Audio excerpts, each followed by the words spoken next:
하나님 말씀 에베소서 5장 8절 9절 다 같이 읽겠습니다.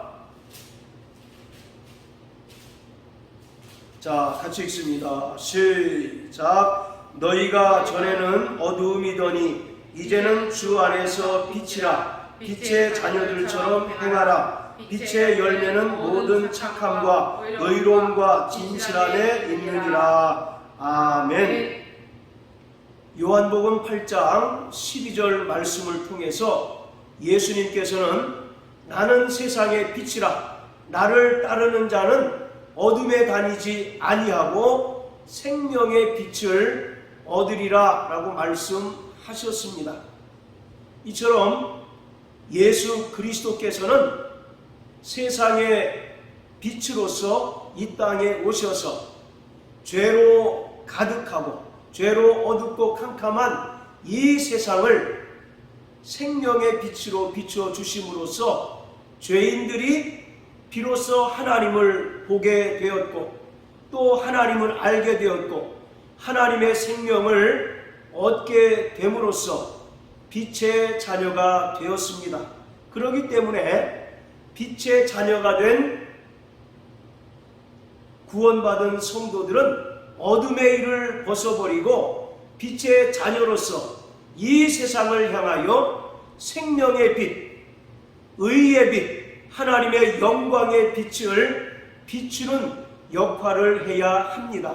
그래서 9절 말씀에 빛의 열매는 모든 착함과 의로움과 진실함에 있느니라 이렇게 얘기합니다. 즉 우리가 예수 그리스도로 말미암아 빛의 자녀가 되었기 때문에 마땅히 이 세상을 살아가는 동안 빛의 열매를 맺는 자가 되어야 한다는 것입니다. 여기서 빛의 열매라고 하는 것은 성도들의 삶 가운데 나타나는 행위를 가리키고 있습니다. 베드로전서 2장 9절에 보면 하나님께서 우리를 어둠에서 불러내어 그의 기이한 빛에 들어가게 하셨다라고 말씀하고 있습니다. 그러면서 우리를 기이한 빛에 들어가게 하신 목적을 말씀하고 있는데 하나님의 아름다운 덕을 선전하게 하려 함이라 이와 같이 말씀하고 있습니다. 즉 우리의 입술을 통해서나 또 구원받은 성도들의 삶을 통해서 빛의 열매가 나타남으로 말미암아 하나님 우리 아버지께 영광을 돌리도록 해야 한다는 것을 말하고 있습니다. 또한 마태복음 5장 14절 15절에도 예수님께서 제자들에게 말씀하시기를 너희는 세상의 빛이라. 산에 있는 동네가 숨기우지 못할 것이요 또 사람이 등불을 켜서 말 아래 두지 아니하고 등경 위에 두나니 이로써 집안 모든 사람에게 비추느니라 라고 이와 같이 말씀합니다. 너희는 세상의 빛이라고 말씀하고 있습니다. 그리고 그 빛을 그릇으로 덮어놓는 자가 없고 등경 위에 둠으로써 모든 사람에게 빛을 비추도록 명령하고 있습니다. 여기서 등경이라고 하는 표현이 나오는데 이것은 계시록 1장 20절에 나오는 촛대를 가리키고 있습니다. 계시록 1장 20절에 보면 7 촛대는 7 교회다라고 이렇게 얘기하고 있어요. 그래서 바로 그 촛불을 켜서 등불을 켜서 등경 위에 둔다라는 얘기는 구원받은 성도와 교회에는 예수님의 생명의 빛이 충만하다는 것입니다. 그래서 그 생명의 빛을 그릇으로 가리우지 말고 등경 위에 둠으로써 죄로 인하여 어둡고 캄캄한 이 세상에 예수님의 생명의 빛을 비춰야 한다는 것입니다. 그것이 구원받은 성도들의 존재의 목적이고 또 이 땅에 세워진 그리스도의 몸된 교회의 사명이라는 것을 말하고 있습니다. 성도들은 이 땅에 속하여 살아가고 있지만 분명히 세상과 구별된 존재입니다. 비록 육신은 이 땅에서 나는 것을 먹고 입고 마시고 또 이 땅에 나는 것을 취하지만 성도는 분명히 구별된 거룩한 자들입니다. 거룩이란 말은 구별되다라는 뜻입니다. 하나님께서 죄를 미워하셔서 죄와 짝하지 않는 것처럼 구원받은 성도들도 세상과 거룩하게 구별된 자들입니다. 그런데 이 말을 오해하지 말아야 할 것은 세상과 구별된 존재라고 하니까 마치 세상 사람들을 상종하지 말아야 되는 것처럼 이렇게 오해하는 경우가 많습니다. 사도 바울은 만약에 세상 사람과 상종하지 않으려면 세상 밖으로 나가야 된다라고 이렇게 이야기하고 있습니다. 자, 우리 고린도전서 5장을 다 같이 한번 보십니다. 고린도전서 5장 9절 10절. 자, 같이 읽습니다. 시작. 내가 너희에게 쓴 것에 음행하는 자들을 사귀지 말라 하였거니와 이 말은 이 세상에 음행하는 자들이나 탐하는 자들과 후색하는 자들이나 우상 숭배하는 자들을 도무지 사귀지 말라 하는 것이 아니니 만일 그리하려면 세상 밖으로 나가야 할 것이니라. 자, 여기 보시면 도무지 사귀지 말라 하는 것이 아니니 만일 그리하려면 세상 밖으로 나가야 한다라고 이렇게 얘기합니다. 이중 부정을 사용해서 강한 긍정의 표현을 사용하고 있습니다. 도무지 사귀지 말라 하는 것이 아니니 만일 그리하려면 세상 밖으로 나가야 된다라고 이렇게 얘기하고 있어요. 이 말씀은 성도들이 세상 사람들과 도무지 사귀지 말라거나 또는 상종치 말라는 말이 아니라 세상으로부터 또 죄의 영향력으로부터 물들지 말라는 것입니다. 세상과 또 세상에 있는 죄와 타협하지 말라는 그러한 의미인 것입니다. 그리고 더 적극적인 표현으로는 죄의 영향력으로 인하여 자신이 물들지 않을 뿐만 아니라 구원받은 성도들에게 있는 하나님의 선한 영향력으로 죄에 물들어 있고 어둠 가운데 있는 자들을 기이한 빛으로 인도해야 한다는 사실을 우리에게 말씀하고 있는 거예요. 그래서 오늘 구원받은 성도들이 각자의 삶의 터전에서 하나님의 선한 영향력을 나타내고 또 빛의 자녀로서 빛의 열매를 나타냄으로 말미암아 여전히 죄악 가운데 거하고 어둠 가운데 거하는 많은 자들을 하나님의 기이한 영광의 빛, 생명의 빛으로 인도할 수 있어야 된다는 것을 말씀하고 있는 것입니다. 우리가 예수를 믿는다는 것은 무엇을 의미할까요? 세상에 많은 종교들이 있는데 그 많은 종교들 가운데 기독교가 우리 취미에 맞거나 또 우리 성향에 맞아서 우리가 기독교라고 하는 종교를 선택해서 기독교 종교인이 된 것이 결코 아닙니다. 그렇다면 예수를 믿는다는 것은 무엇을 의미하냐? 우리의 존재가 온전히 변화된 것을 말합니다. 할렐루야. 아멘. 우리의 삶이 온전히 변화된 것을 의미하고 있는 것이에요. 그래서 신앙에는 반드시 그 신앙에 상응하는 생활이 따를 때 그것이 온전한 믿음이라고 야고보서는 말하고 있어요. 어떤 사람들은 신앙생활이 엉망인 사람들이 있습니다. 왜 그러냐면 신앙과 삶이 분리되어 있기 때문에 그렇습니다.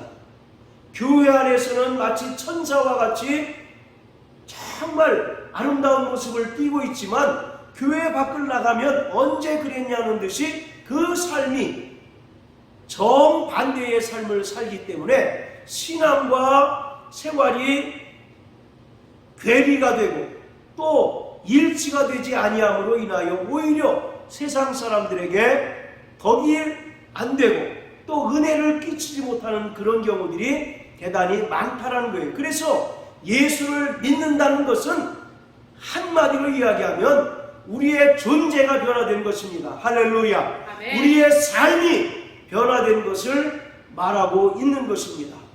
마가복음 1장 15절에 보면 예수님께서 요한에게 침례를 받으시고 공생애를 시작하시면서 첫 번째 하신 말씀이 때가 찼고 하나님의 나라가 가까웠으니 회개하고 복음을 믿으라 라고 이와 같이 말씀하셨어요. 여기서 회개라고 하는 말은 헬라어로 메타노이에 라고 하는 단어인데, 이것은 우리가 윤리적으로나 도덕적인 죄를 범한 것에 대하여 감정적으로 뉘우치는 것을 이야기하는 것이 아니라 생각과 습관과 그 삶이 완전히 하나님께 돌아선 것을 회개라고 말하고 있습니다.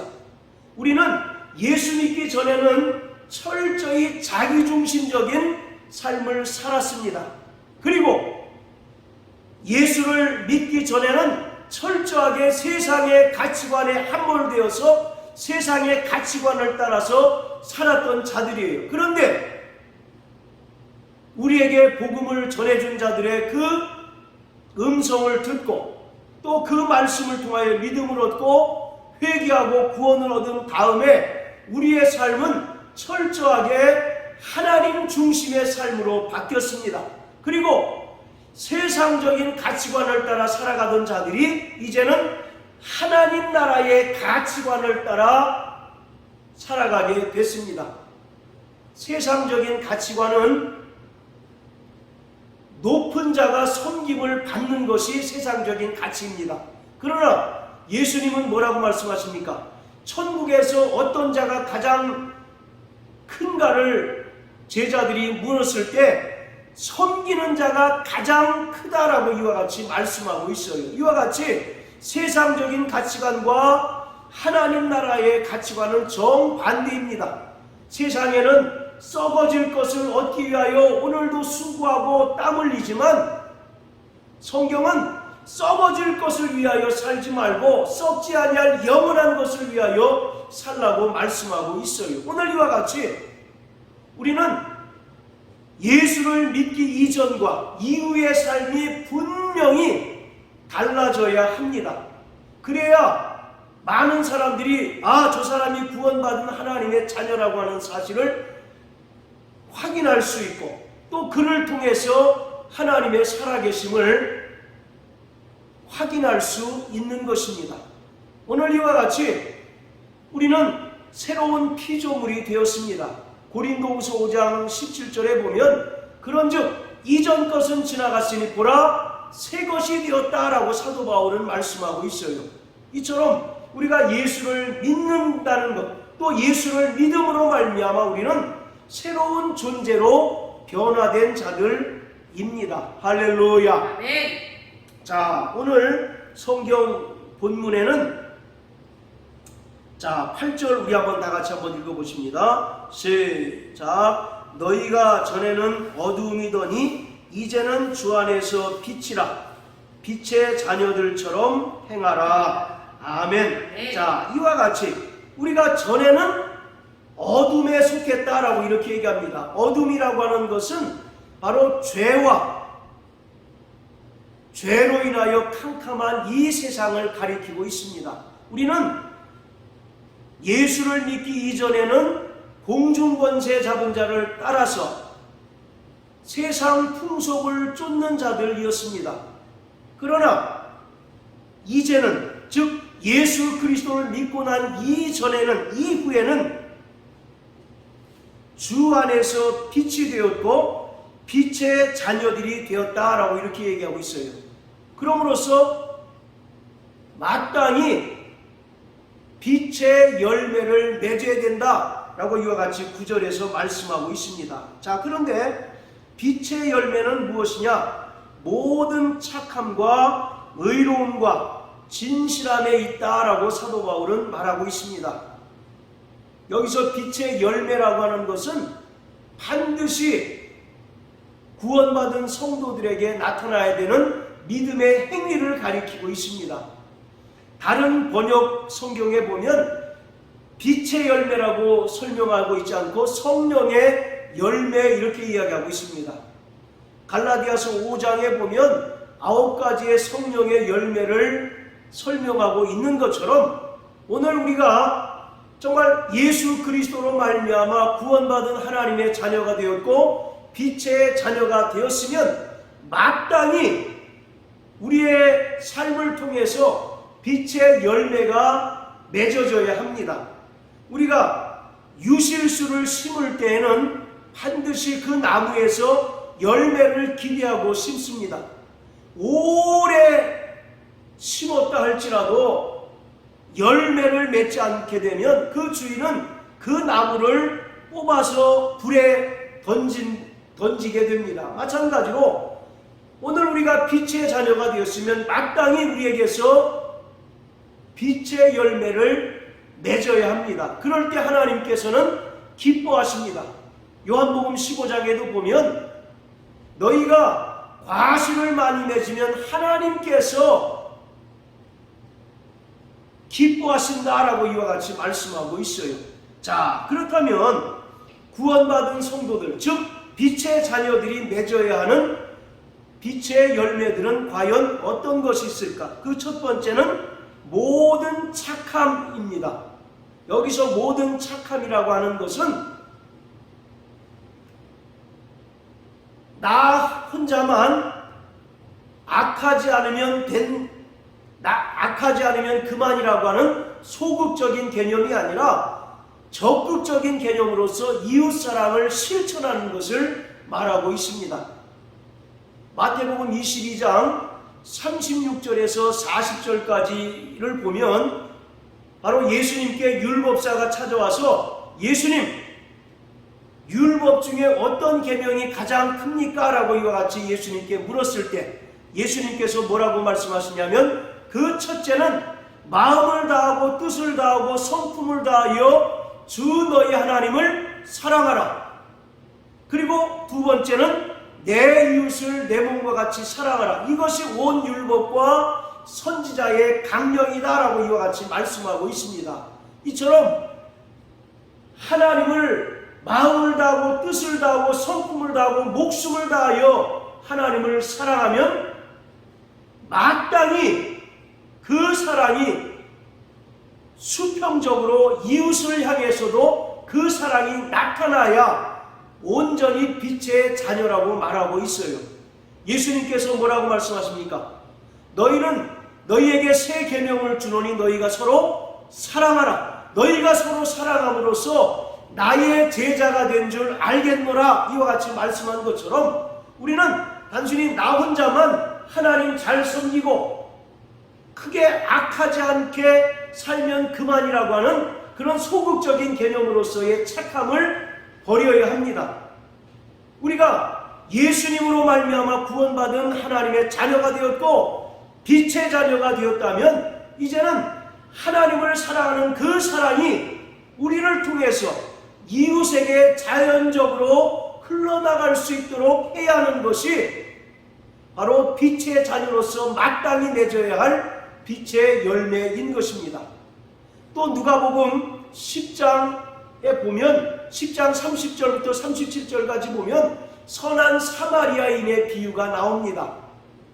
여리고길에서 강도를 만나서 거반 죽게 된 사람이 있는데 이 사람을 보고 레위인과 또 제사장은 그 사람에게 접근하지 않고 멀리서 돌아서 자기 길로 갑니다. 왜냐하면 그 사람들은 레위인과 제사장은 성전에서 하나님을 봉사하는 자들이기 때문에 죽은 시체와 접촉하거나 가까이 하는 것은 그를 부정하게 만드는 것이므로 그 시체를 거들떠보지 않고 돌아갑니다.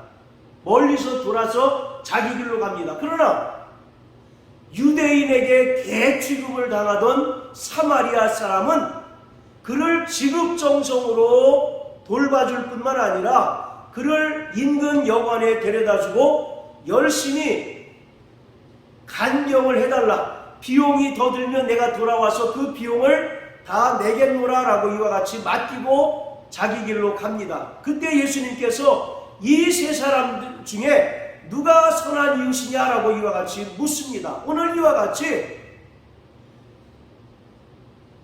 빛의 자녀로서 맺어야 될 첫 번째 빛의 열매는 이웃을 사랑하는 것입니다. 할렐루야. 네. 이웃을 향한 긍휼함과 또 이웃을 향한 불쌍히 여기는 마음이 있음으로 말미암아 먼저 이웃의 영혼을 긍휼히 여기고 그를 향하여 기도할 뿐만 아니라 그가 줄이고 목마르고 헐벗고 갈급할 때 그의 육체의 필요를 채워주는 것이 바로 온전한 믿음의 행위라고 야고보서는 말씀하고 있습니다. 자, 우리 야고보서 2장을 다 같이 한번 보시겠어요?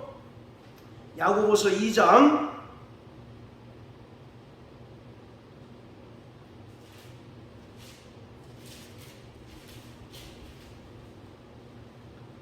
자 14절부터 17절까지 같이 읽습니다. 시작. 내 형제들아, 만일 사람이 믿음이 있노라 하고 행함이 없으면 무슨 이익이 있으리요? 그 믿음이 능히 자기를 구원하겠느냐? 만일 형제나 자매나 헐벗고 일용할 양식이 없는데 너희 중에 누구든지 그에게 이르되 평안히 가라, 더욱게 하라, 배부르게 하라 하며 그 몸에 쓸 것을 주지 아니하면 무슨 이익이 있으리요? 이와 같이 행함이 없는 믿음은 그 자체가 죽은 것이라. 할렐루야. 바로 이와 같이 형제 중에 헐벗고 줄이고 또 목마른 자가 있는데 그를 긍휼히 여기는 마음으로 돌아보지 않는 것은 온전한 믿음의 행위가 아니고 그 믿음이 그 사람을 자신을 구원할 수 없다고 이와 같이 이야기하고 있습니다. 오늘 이와 같이 우리에게 정말 나타나야 하는 빛의 열매 첫 번째는 바로 모든 착함입니다. 할렐루야. 위로는 하나님을 마음을 다하고 뜻을 다하고 목숨을 다하여 사랑할 뿐만 아니라 하나님을 그와 같이 사랑하는 자는 마땅히 수평적으로 이웃을 향하여 내가 받은 하나님의 사랑을 전달해주고 공급해주는 자가 마땅히 되어야 한다는 것을 말하고 있습니다. 할렐루야. 아멘. 자, 그리고 두 번째 빛의 열매는 바로 의로움입니다. 이것은 구원받은 성도로서 이 세상을 살아갈 때 마땅히 공명정대해야 하고 하나님을 믿는 빛의 자녀로서 올바른 행위를 이제 나타내야 한다는 것을 말하고 있습니다. 자, 우리 구약성경 아모스 5장을 다 같이 한번 보십니다. 아모스 5장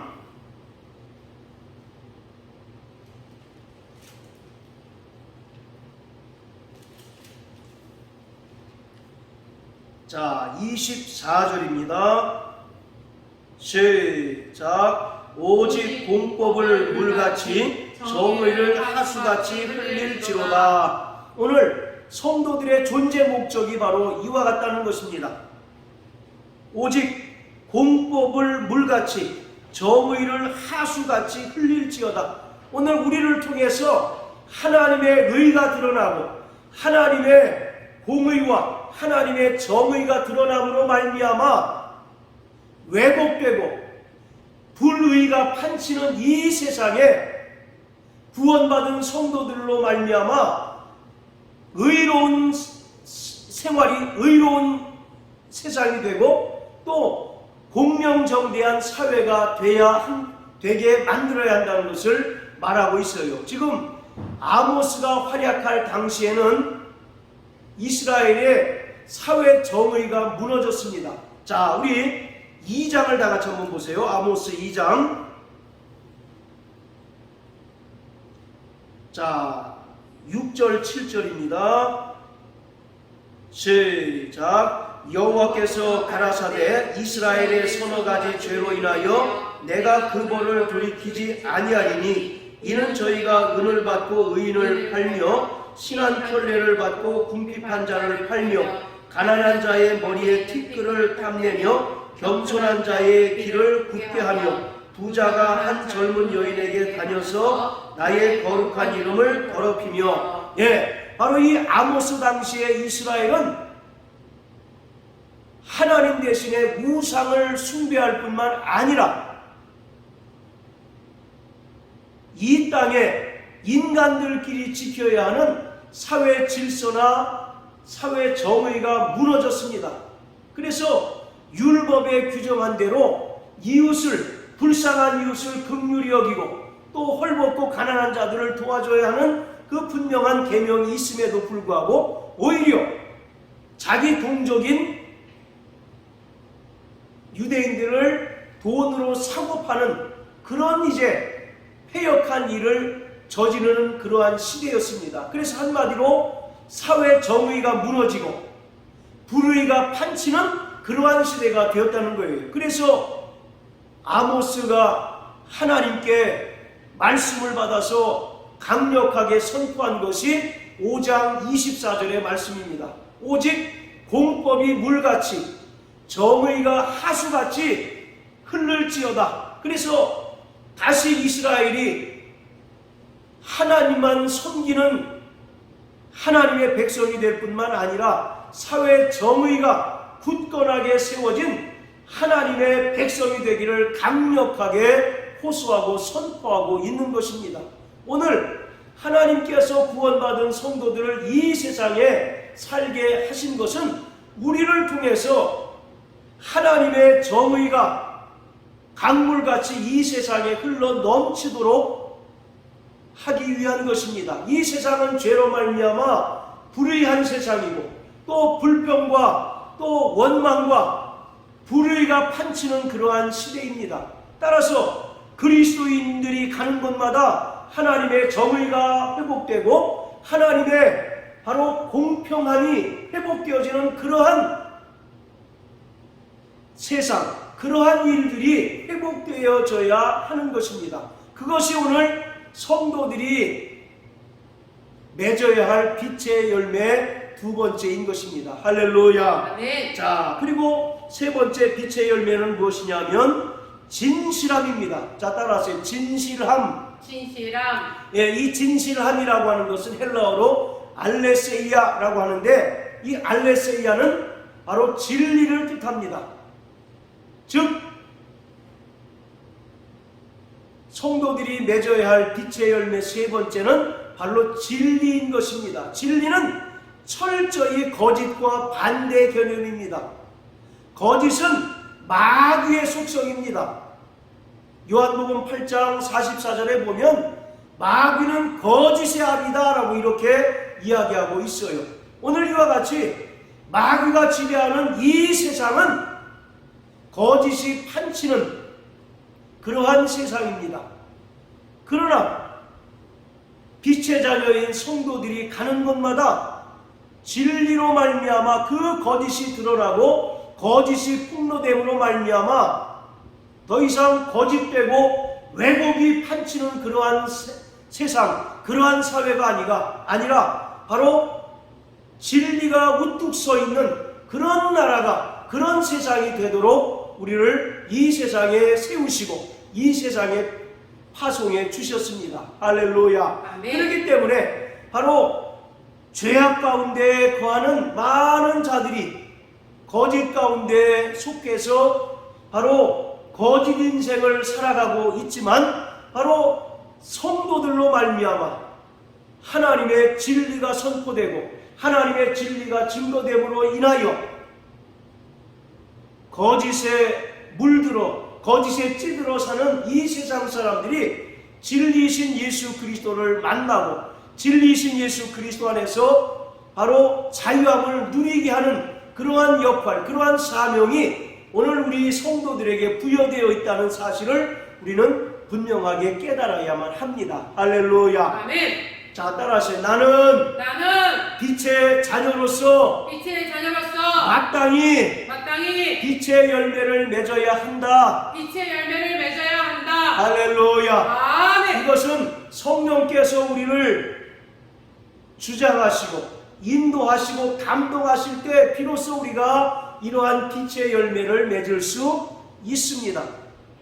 어떤 사람들은 성품적으로 착한 사람이 있고 또 의로운 사람이 있긴 하지만 오늘 빛의 열매는 그러한 것들이 아니라 성령께서 우리를 새롭게 변화시켜 줌으로 인해서 새 사람 된 성도들에게서 나타나는 믿음의 행실, 믿음의 행위가 바로 빛의 열매인 것입니다. 따라서 갈라디아서 5장에 보면 성령의 열매 9가지가 있는데 이 성령의 열매와 오늘 에베소 5장에서 말하는 빛의 열매는 서로 같은 것을 말씀하고 있는 것이에요. 그것은 바로 우리 인간의 어떤 수양이나 인간의 어떤 그런 그 교육된 성품을 통해서 나타나는 것이 아니라 성령께서 우리를 주장하시고 또 성령으로 우리를 충만케 하셔서 우리가 과거의 자연인의 성품대로 삶으로서 나타나는 것이 아니라 오직 성령께서 우리를 주장하셔서 우리가 하나님의 형상을 닮아가고 또 예수 그리스도의 성품을 닮아갈 때 우리에게서 자연스럽게 나타나는 행위들이 바로 빛의 열매인 것입니다. 자, 10절에 보시면 주께 기쁘시게 할 것이 무엇인가 시험하여 보라 이렇게 얘기하고 있습니다.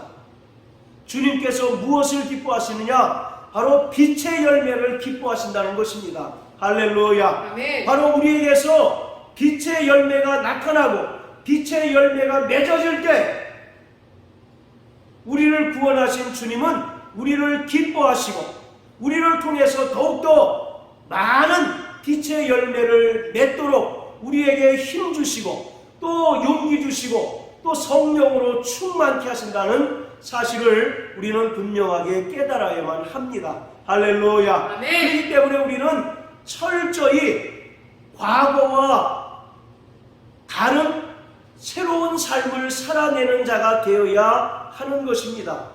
구약의 이스라엘 백성들이 출애굽하고 홍해를 건넙니다.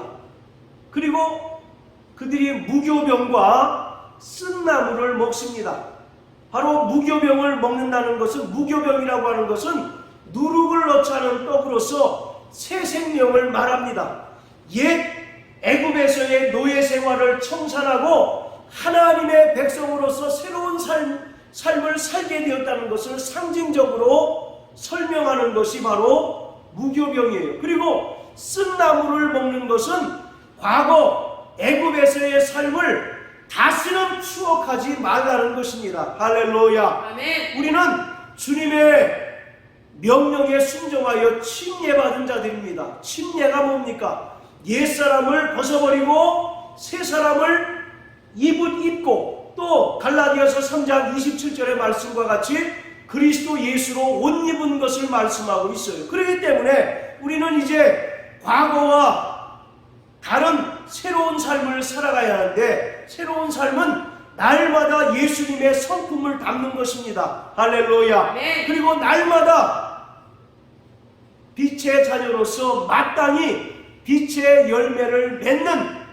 그러한 삶을 살아갈 때 주님이 우리를 기뻐하시고 또 우리에게 더 큰 은혜와 사랑을 베풀어 주신다는 사실을 깨달으셔서 오늘 우리의 삶을 통해서 모든 착함과 의로움과 진실함의 열매를 주렁주렁 맺음으로 말미암아 하나님께 영광을 돌리고 주께 기쁨이 되는 저와 여러분들 되시기를 주의 이름으로 축원합니다. 아멘. 할렐루야. 네.